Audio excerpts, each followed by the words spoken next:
Saludos, queridos hermanos, de este itinerario de consagración total a Jesús por manos de la Santísima Virgen María.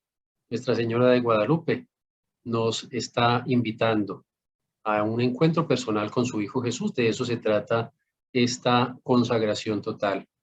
Vamos a continuar nuestro itinerario. Hemos compartido en el grupo las oraciones del consagrado.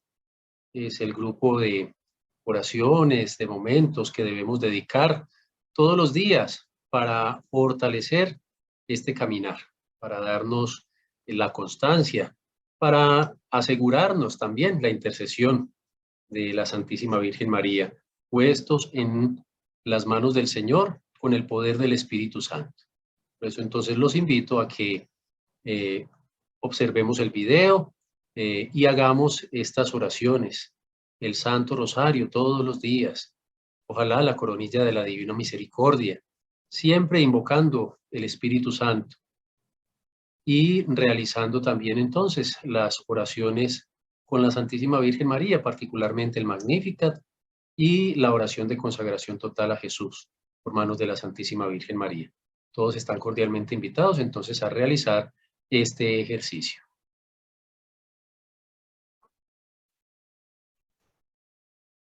Saludos, queridos hermanos.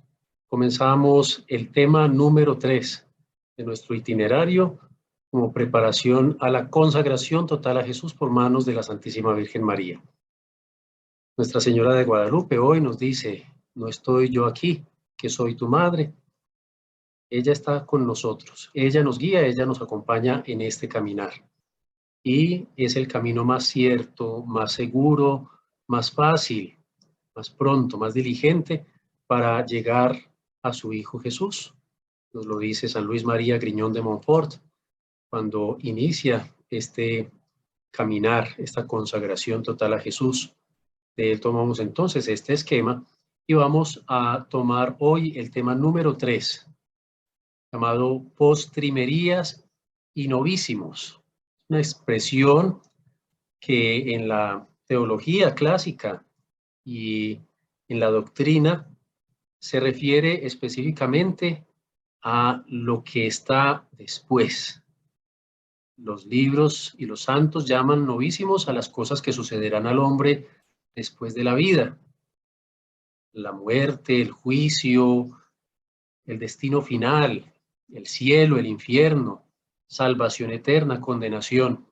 A todo ello se refería entonces la teología y la doctrina clásica, y muchas veces en nuestra sociedad tan inmediatista, tan globalizada, del querer poseer y tener las cosas inmediatamente y de una manera temporal, a veces desechable, hemos olvidado estos asuntos fundamentales.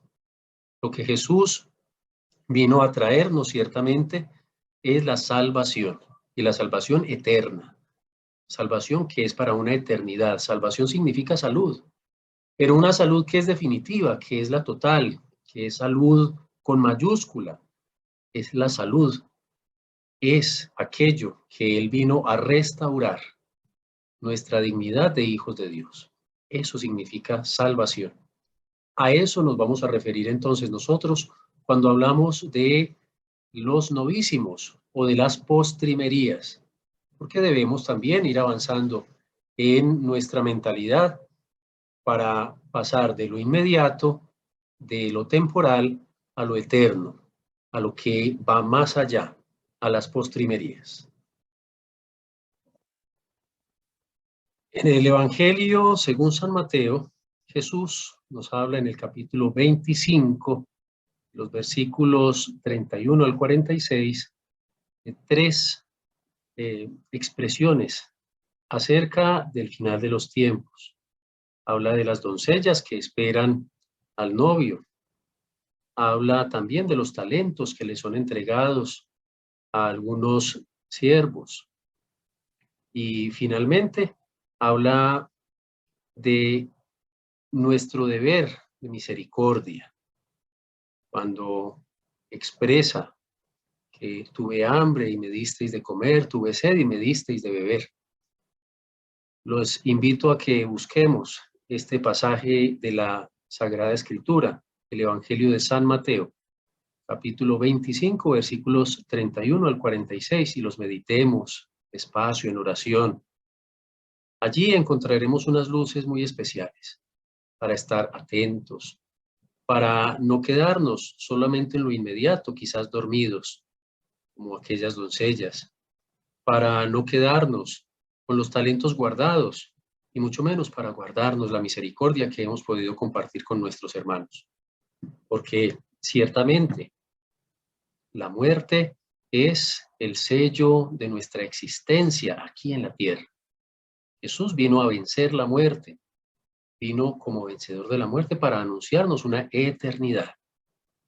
Pero esta contingencia, esta temporalidad de nuestro cuerpo, de nuestras relaciones, es una verdad que debemos asumir, que hemos de asimilar, que debemos vivir y para la cual debemos estar preparados. Es incierta la muerte, su forma, su momento, la manera como vamos nosotros entonces a vivirla, a experimentarla. Pero ciertamente es una realidad a la que todos estamos abocados. Por lo tanto, esta certeza de la muerte no debe llenarnos de temor, debe llenarnos por encima de todo de esperanza, porque para eso Jesús se encarnó, se hizo hombre con nosotros, participó de nuestras limitaciones, menos en el pecado, para mostrarnos el camino de eternidad. Aquello que habíamos perdido por el pecado original ha sido restituido por la cruz de Cristo. Por eso la muerte debe ser entonces para nosotros un paso, ciertamente difícil, pero que asumimos desde la esperanza. En el rito de la unción de los enfermos se invita al cristiano a asumir esa realidad. Dice palabras más, palabras menos. Alma cristiana, al salir de este mundo, marcha en el nombre de Dios Padre Todopoderoso que te creó, en el nombre de Jesucristo, Hijo de Dios vivo, que murió por ti, en el nombre del Espíritu Santo, que sobre ti descendió. Entra en el lugar de la paz y que tu morada esté junto a Dios con los ángeles y los santos, con la Santísima Virgen María, la Madre de Dios, con San José, en la eternidad. Te entrego a Dios y como criatura suya te pongo en sus manos, pues es tu hacedor, que te formó del polvo de la tierra, y al dejar esta vida salgan a tu encuentro la Virgen María y todos los ángeles y santos, que puedas contemplar cara a cara a tu Redentor.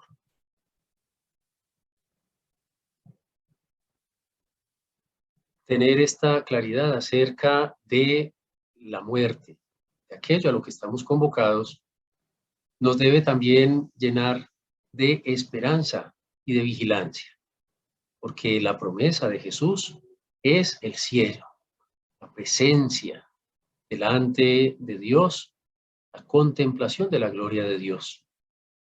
Pero para llegar a ese cielo hemos de pasar por un juicio particular, un juicio universal, un juicio que reza sobre todas aquellas de nuestras actitudes que nos han caracterizado como verdaderos seguidores del Evangelio de Jesús y sobre todo, como lo decía de una manera poética, pero con toda la verdad, San Juan de la Cruz en su poema, al atardecer de la vida, me examinarán del amor a Dios, del amor al prójimo, del amor con el cual he sido expresión del amor infinito de Dios, de la misericordia.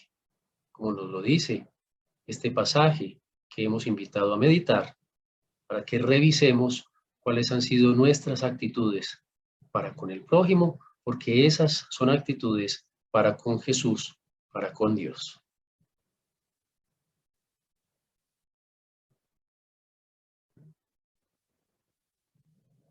Ciertamente, la verdad acerca del cielo pasa por nuestra purificación, una purificación que hemos comenzado por medio de los sacramentos, por medio de la caridad, por medio de la indulgencia que la Iglesia presenta para con nosotros, para con nuestras actitudes. pero una purificación que seguramente deberá completarse. Nuestra experiencia actual y moderna nos llama a no mirar y a no meditar tanto acerca del destino de los fieles difuntos. O quizás nos invita a suponer una salvación que todos esperamos, pero que ciertamente todavía no hemos ni merecido ni alcanzado. Nos cuesta profundamente meditar en torno a este tema de la purificación, el purgar nuestros pecados, purgar las culpas que hemos merecido por esos pecados cometidos, el tema del purgatorio. A veces, frente a la muerte, tenemos actitudes de dolor, sentimientos y emociones. Muchas veces, incluso la oración, los cantos, nos invitan a una esperanza que a veces se queda corta, que se queda vacía, porque nos hace suponer que ya hemos alcanzado ese destino, que es la salvación, que es el cielo, sin necesidad de purificación. Hace unos días comentaba con algunas personas en torno a un canto que se utiliza, por lo menos aquí en Colombia, en muchas ocasiones. No es un canto católico, pero se ha ido introduciendo en la celebración de las exequias, en la celebración de los novenarios. El grupo se llama Tercer Cielo. Y en este canto se habla con el difunto. Es uno de los primeros errores de este canto. Está,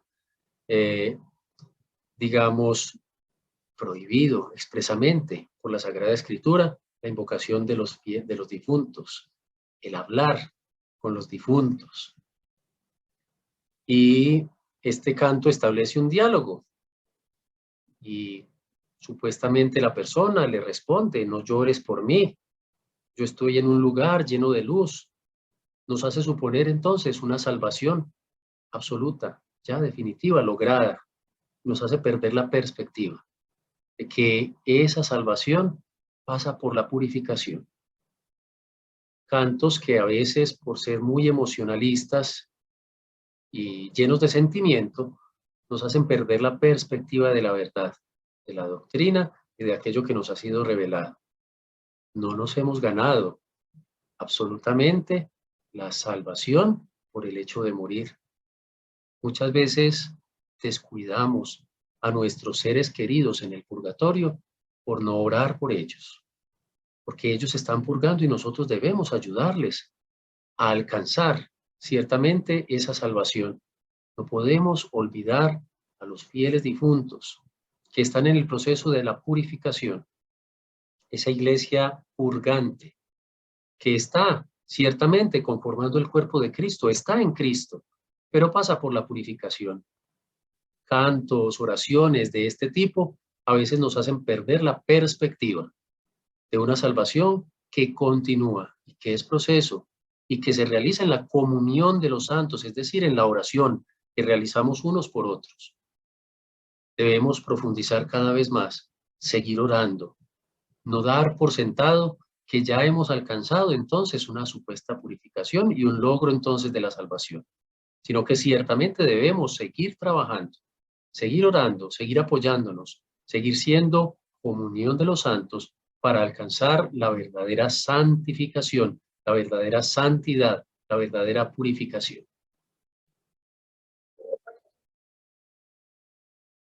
Porque ciertamente el tema del infierno es un temor constante para nosotros los cristianos, pero es una realidad a la que no podemos darle la espalda. Uno de los principales logros del demonio es hacernos creer que no existe. Una de las situaciones en las que nos descuidamos nosotros como cristianos es pensar que por la infinita misericordia de Dios, nosotros no tendremos entonces que rendir cuentas. Y la realidad del infierno está allí. La realidad del infierno es una verdad de fe que debemos también afrontar, que ciertamente nos puede dar temor, pero no ese temor que nos dan las películas y los shows televisivos, sino ese temor de no tener y no contar con el amor de Dios en una eternidad. Ese sería el gran dolor. Nosotros debemos prepararnos para ingresar con toda la iglesia a unos cielos nuevos y una tierra nueva, para renovar todo en las categorías de Cristo, para alcanzar la medida de Cristo en su plenitud, para hacer reino de Dios. Pero eso no nos puede hacer desconocer que el infierno, la realidad de la condenación eterna, está ahí. Perder esa perspectiva es concederle entonces al enemigo, al tentador, un gran campo de acción en nuestra forma de ser, de afrontar, de decidir, de realizar nuestras tareas cotidianas y de pensar, de esperar. La invitación entonces de este tema de postrimerías, de los novísimos, es a que no nos quedemos cortos en nuestra reflexión, en nuestra meditación, que no nos quedemos solamente en los aspectos de este mundo, que no creamos que hemos alcanzado definitivamente la salvación, que no nos abandonemos los unos a los otros, sino que solidariamente seamos aquellos artífices de santidad en la relación, en el encuentro con los hermanos, en la oración, en la intercesión, y de una manera muy especial, en la oración por los fieles difuntos. Nosotros llegaremos también a ese momento y necesitaremos la oración de todos. Comprometámonos entonces a seguir creciendo y que estos temas no se conviertan en un tabú, quizás en un temor, sino en una realidad que vivimos con serenidad, pero sobre todo en la perspectiva de la esperanza, de la misericordia de Dios y de la misericordia que debemos también tener para con nuestros hermanos. Vida eterna, muerte eterna, salvación, cielo, condenación, sean entonces meditaciones que podemos hacer todos los días y que nos ayuden a realizar la santidad a través de nuestras obras, nuestra relación con Dios y con nuestros hermanos. Y recordemos con San Juan de la Cruz, al atardecer de la vida, nos examinarán acerca del amor. Dios los bendiga.